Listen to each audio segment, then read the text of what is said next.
The introduction in the prior 3 chapters of the paradoxical coexistence of the doctrine of original enlightenment and original ignorance causes Vajragarbha Bodhisattva in the 4th chapter to question how these seemingly contradictory positions are simultaneously possible.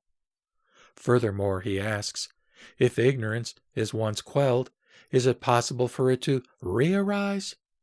The Buddha begins his answer by once again reiterating his fundamental non-dualistic stance. It is by nature impossible for a disturbed, samsaric mind to find its way out of its condition.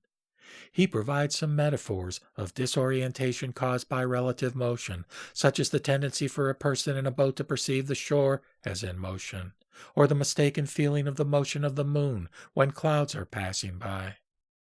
He also retells the sky flower simile in terms of the impossibility of the sky to actually be the cause of the sky flowers.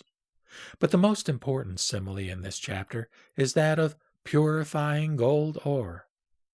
The gold, a symbol for enlightenment, is already contained in the ore, the symbol for original enlightenment. It is not something that is newly created by the smelting. Nonetheless, once the smelting is accomplished, which symbolizes realization of enlightenment, gold, or enlightenment, never reverts back to the condition of ore, or ignorance. The realization of enlightenment in sentient beings can be understood in the same way.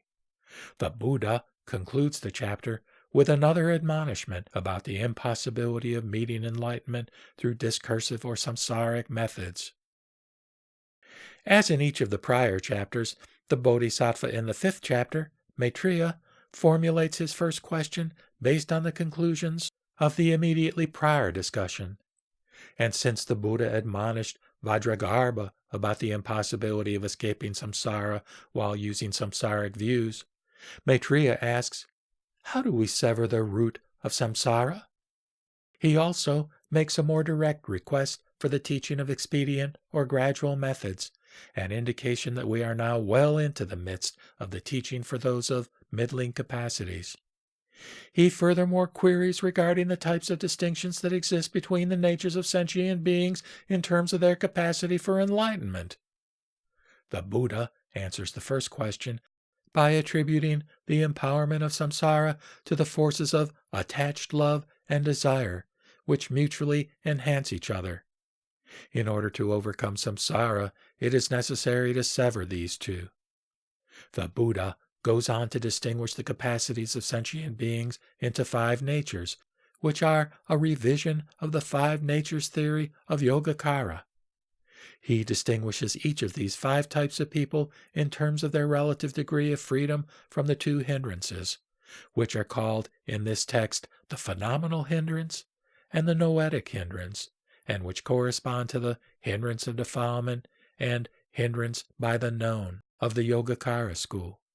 He concludes this chapter by teaching the vow of the Bodhisattvas to save all sentient beings, and explaining that since due to this vow, Bodhisattvas must enter the world of desire, it becomes necessary for them to devise expedient methods to help people.